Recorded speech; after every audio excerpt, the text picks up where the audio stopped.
We are 4AR people. We are working to make Arkansas a better place for everyone, and we have a great podcast ahead. Stay tuned. Alrighty, everyone. Welcome back to the 4AR People podcast. I am joined today by Dr. Bailey Fairbanks from the University of Central Arkansas, where she is an assistant professor in the Department of Government, Public Service, and International Studies, and the pre-law advisor. So welcome to the podcast, Dr. Fairbanks. Thank you, Sam. I'm really happy to be here. Yeah, and if you'd like to, give any more of your background and how you got interested in this work, what you study, feel free.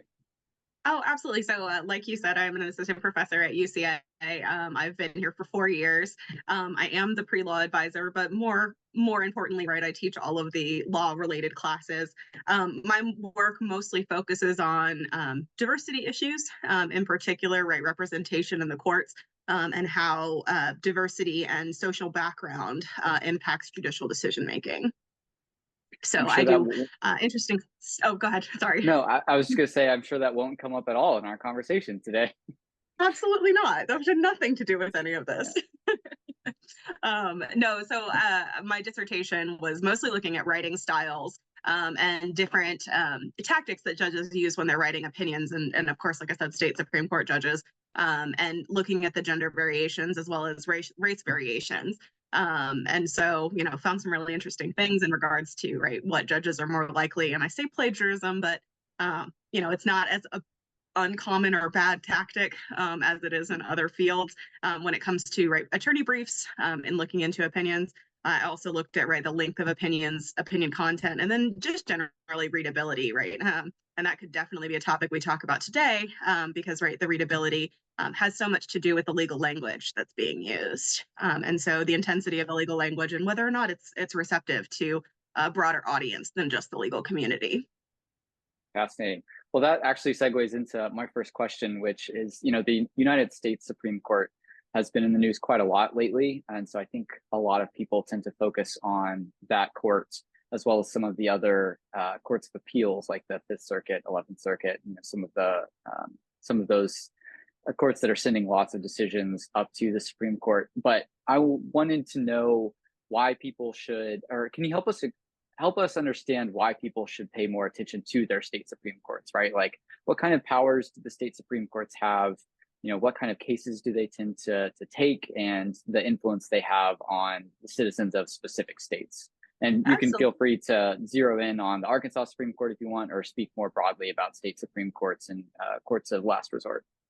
Well, I think you just gave me the softball question of the year, and my advisor would be really upset if I didn't answer this question appropriately, because, he actually had to do a lot of convincing to me when it came to, right, studying Supreme Courts, because I'd always been interested in the law, and I was, of course, interested in the Supreme Court, as you can see behind me. I have a little bit of a bias towards particular justices, but, state Supreme Courts, people oftentimes forget because of the hierarchy and because things happen, within their own silos and within their own states. But state Supreme Courts are the purveyor of law. They are the final say of law within their states. And people oftentimes forget because of SCOTUS, right, of the U.S. Supreme Court. And they say, well, the U.S. Supreme Court is the one that makes all of the law. Well, yes, right, but the state Supreme Courts are actually the ones that handle all of the questions that are only pertaining to that particular state. SCOTUS can't touch a state Supreme Court case on appeal unless it has controversy with federal law. Any other laws that are just directly related to the state only stay within the state. And then that last purveyor of law, of course, is that state Supreme Court. So state Supreme Courts for the longest time kind of fell out of that hierarchy again. Decision making and things there falling within those specific states, and because there is such a diversity of them, we have 52 state Supreme Courts. Texas and Oklahoma are a little weird. They like to have two different state Supreme Courts. People don't realize that they deal with criminal in one case or in one court and then civil in the other. But every other state has a Supreme Court, and like I said, those are the judges that are making the final say on law within those states. And as long as it doesn't contradict federal law, then it stops there, right? The buck stops here. And again, that's something that people often forget. Generally about the court system within the system in and of itself, right? We're living in a system that not only has a federal system, but we have these individual state systems, right, running through everything and how they intertwine. What level of professionalism they have, how they're organized, all of these different things. They're huge factors in this variety and this creation of law. So like I said, I can talk about this all day. No, I think Um, it's a great introduction. Yeah, because I mean, even me, I'm fairly well politically plugged in, but mhm, I had never really spared a thought for the Arkansas Supreme Court until this lawsuit that we're going to be mhm, talking about a little bit more. And so I mhm. do want to talk about the lawsuit and kind of, we have obviously, as members of the Ballot Question Committee, we have certainly done our best to kind of explain to people what's going on. But I would love to get kind of your impression as to what the legal issues are at play, sort of a broad overview of the current lawsuit over the Arkansas abortion amendment and what the specific fight is over right now. So, I mean, I can broadly start, and I can talk specifically about the lawsuit too, but in and of itself, what the amendment is, right? As of course you Mhm. said, after the decision that overturned Roe in 2022, we saw a rash of states, right, immediately overturning, and Arkansas was one of those, right? Arkansas had a quote unquote trigger law that immediately went into place. I think the decision dropped at 9 o'clock in the morning that day, or roughly right around 9 o'clock in the morning. And I remember vividly watching the press conference, right, that the Attorney General called, which was, I believe, at noon. So less than 3 hours after the decision dropped, and the Attorney General saying, "Here's that trigger, right? Abortion is no longer legal here in Arkansas." And of course, we were not the only state. And as we've seen, right, abortion amendments or amendments to change, right, abortion law within the states have popped up all over the place. We saw 6 that popped up in 2022 immediately, right, with pretty avid success, right, across those states. And now we're up to 9, I believe it is this year, 5 that have already been approved onto amendments, and then the other 5 in very similar situations to where we are here in Arkansas right now, trying to get through that approval process for the amendment. And so, of course, right, um, you know, I'm sure people have been reading very heavily about what you guys have been doing to get signatures, that 90,000 threshold that was required, right? The submission of those signatures. Of course, right, the controversy behind this case is the submission of the signatures, right? Quote unquote, whether or not the paperwork was appropriately filed, right, for the amendment, for the certification of those signatures, and actually not for the certification necessarily of the signatures, right, but with the certification of the individuals who were collecting the signatures. Much of that work, of course, was done by volunteers. I believe it was about over 800, and I could be quoting my numbers roughly incorrectly. But of course, then there were individuals that were paid canvassers. Those paid canvassers going into those areas that it's much harder to get signatures from. In particular, because of course Arkansas law requires, right, representation of signatures from at least 50 of the 75 counties, and some of those more distant and rural counties, right, those individuals being deployed there. Now, of course, right, the problem becomes the paperwork and the submission into the Secretary of State, right, the Secretary of State saying that, right, because these signatures and because the appropriate paperwork for those canvassers wasn't filed in a way that should have been, of course, that being questionable in and of itself.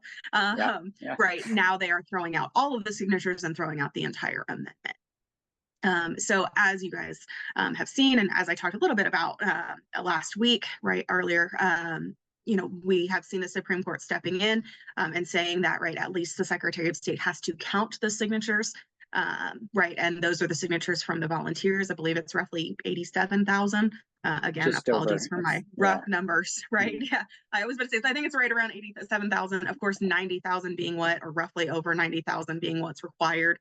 So those 14,000 or so signatures from those from those paid canvassers are the ones that are in question.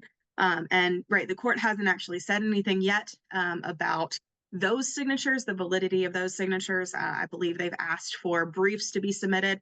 I believe the deadline is August 9th, I want to say, for those briefs to be submitted on that question. But of course, right, the Supreme Court ordering the count of these signatures from the volunteers. So the first round of briefs are actually due. We're recording this on Friday, August 2nd, and the first round of briefs are actually due today, and then there's another round next week. So yeah, we're expecting this Attorney General's argument any minute now. Really, I think they're due at 4:30. I'm sure he'll wait to the last minute to submit it to the court. But I'm sure. Yeah, I knew it was. I couldn't remember if it was just his that had to be submitted on the second, and then y'all's followed up his response. That was the one thing but I did know that those two dates were as important. So yeah. I'm sure the tension in your office right now is quite fun, well, to say the least. I think we're all waiting around on tenterhooks to see what he's going to say. I mean, we know basically what he's going to say, but just as we were talking about earlier, the readability will have a huge impact of the opinions of the briefs. Rather, will have a huge impact on what the court does and how the public understands what the court is being asked to do. So then I wonder if you could dive into your understanding of what the AG's argument is and where you think he either gets it right, gets it wrong, just kind of walk through what he's arguing and obviously we're opposed to his argument, but we do want to try to give it as fair a shake as possible. So some of my understanding of the argument, and again, broad strokes wise, I know the first argument he made was about the jurisdiction issue and whether or not the court even had the jurisdiction to hear this case. That goes back to the fundamentals of talking about state Supreme Courts. Jurisdiction generally is granted in the Constitution, within this. And of course, this is an original jurisdiction case because this is the case of first instance, or this is the court of first instance where this case is immediately being heard to.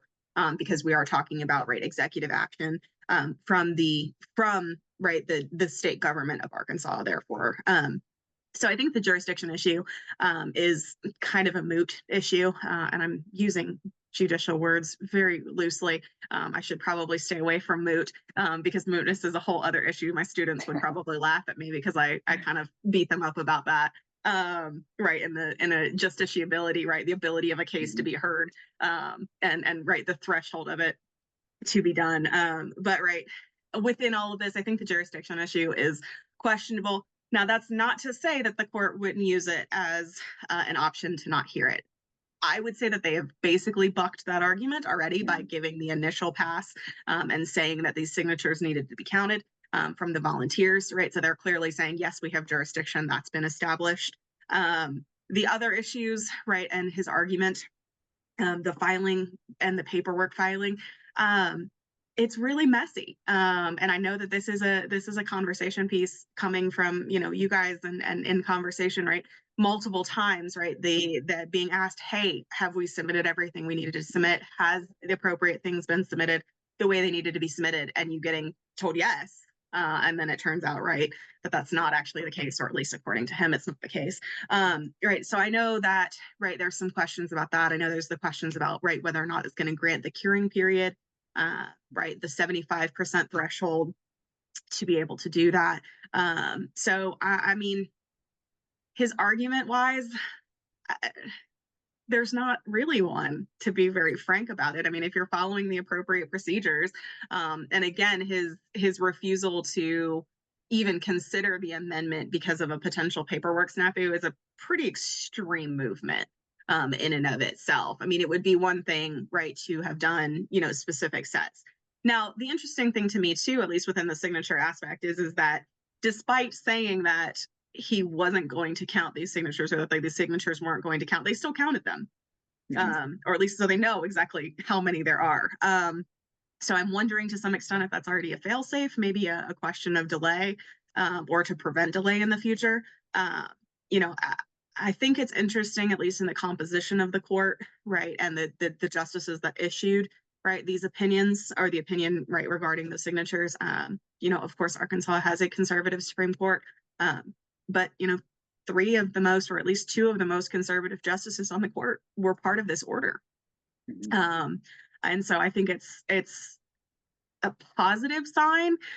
But again, courts are known for falling back a lot of the time onto things like jurisdiction or justiciability, that ability for a case to be heard, the technical issues that people don't understand, for moving a case forward. And given that this is such a controversial issue and there is such a watch for it, not only within the state, but also nationally, I wouldn't be surprised to see potentially them coming up against something like that. And unfortunately, possibly running out the clock. Because of course, there are other constitutional concerns and constitutional requirements for these amendments about when they have to be submitted by to end up on the ballot and things like that. And, if today is the day that briefs are due and the 9th is when the other sets of briefs are due, I believe the run out period with that 4 months before the election is right at the end of this month. And again, state Supreme Courts are not known, or courts in general are not known for moving very fast, right? They don't have an impetus to in most instances. And so you could see, right, judicial delay there as well. Now, I'm hoping that's not the case, but I'm looking at it from a wider swath of examples right across the country. Yeah, that pretty well answers my next question, which was going to be, every legal scholar always gets asked to read the tea leaves. What you think the court's going to do. But there is an interesting, what I consider to be kind of an interesting twist in the story too, is it seems that Arkansans for Limited Government has 3 justices firmly in the camp of give them the cure period, let's get the show on the road. And then one of the other justices is, the Arkansas Supreme Court is an elected, right? And one of them is running for an election, and I wonder if you think that might have anything to do. I think we're all pretty well disabused of the notion that courts are not political these days. So I do wonder if you think that might have any influence on some of the other justices' decisions as to whether or not they really want to, step on the signatures of 101,000 people, or hide behind some of those procedural and technical issues, or what you think what influence that election might have. So my hope of all hopes always is, and this is my personal opinion, right, is that elections matter, right? And elections for judges matter. Right, we wouldn't choose to elect our judges if we didn't think that they mattered. But again, looking at the swaths of research and evidence out there, what we know is that these elections really aren't contested. Turnout in them is extremely low. Now, I would say maybe there's a little bit more this year with expectation, like I was saying a little bit earlier before you started recording. We know that, right, the Chief Justice position is up this year for election, and we have 2 women running for it, one of whom was, of course, on the opinion in this case. So could be a little bit more of influence. And that was actually even a tight nomination race for that position.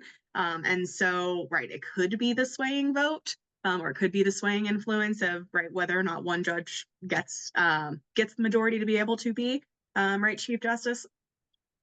But I mean, generally evidence, right, from the political science perspective, says that, right, these elections, they don't really have a ton of influence because people don't really turn out, and they're really uncontested, and they're really, right, not very newsworthy.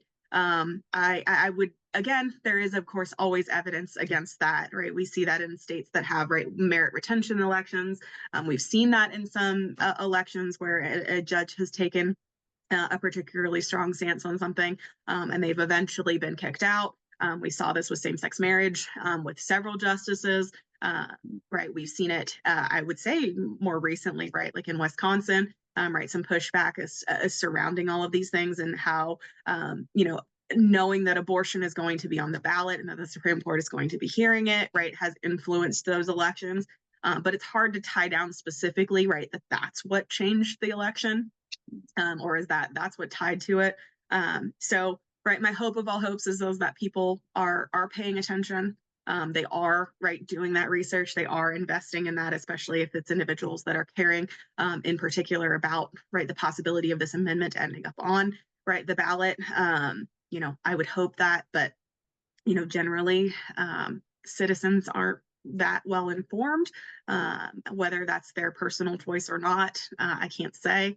I understand a lot of time being invested it takes a lot, right? It takes a lot to stay on top of things, and it is pretty exhausting. Right. But I think it all comes, within that. So I would love, and personally, I think it does matter, and we should, if judges aren't doing what we want them to do and we elect them, then we should no longer elect them, right? We should no longer give them the opportunity. But evidence, of course, right, and in a broader swath across the U.S. with elected positions or with elected judgeships doesn't really show that that's the case.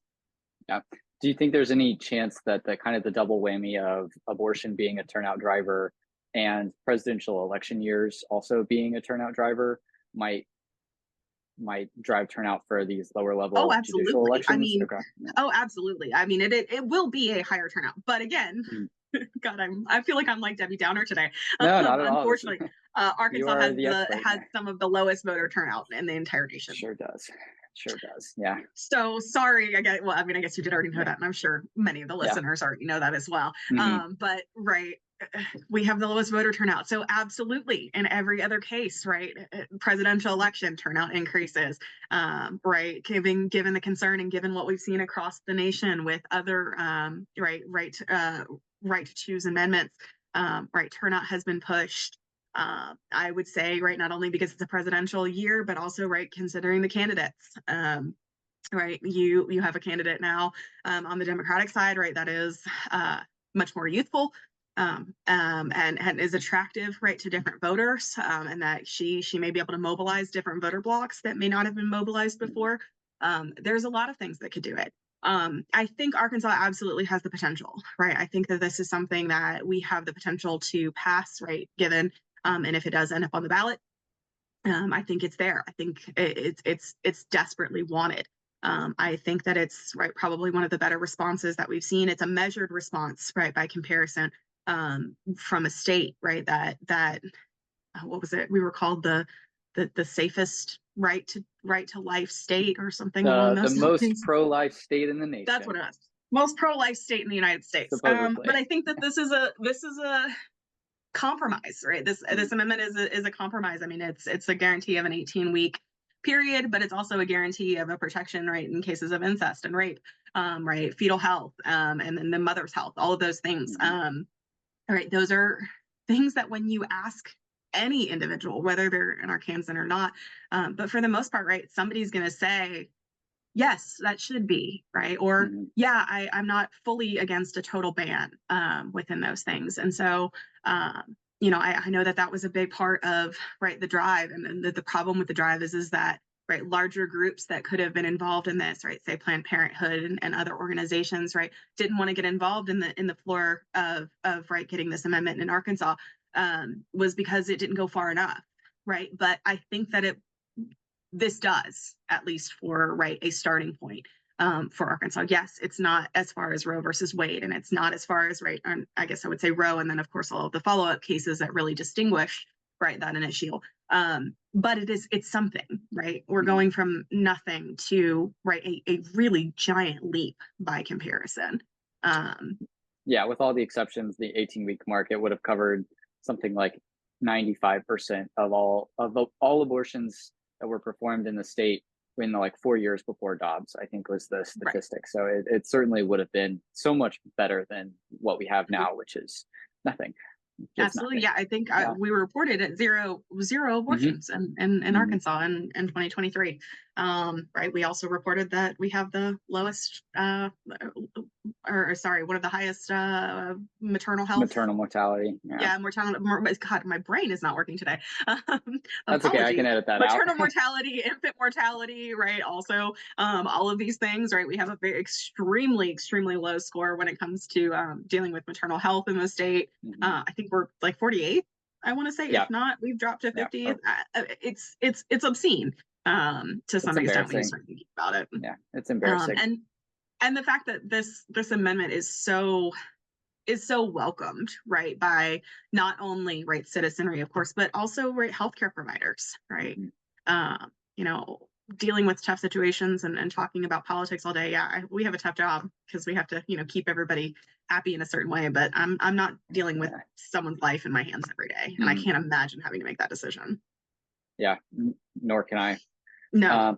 I do want to turn for a moment. You had mentioned this earlier on, to the federal court system. And if you see, let's say that the Arkansas Supreme Court, knocks this down or for whatever reason, it's not on the ballot.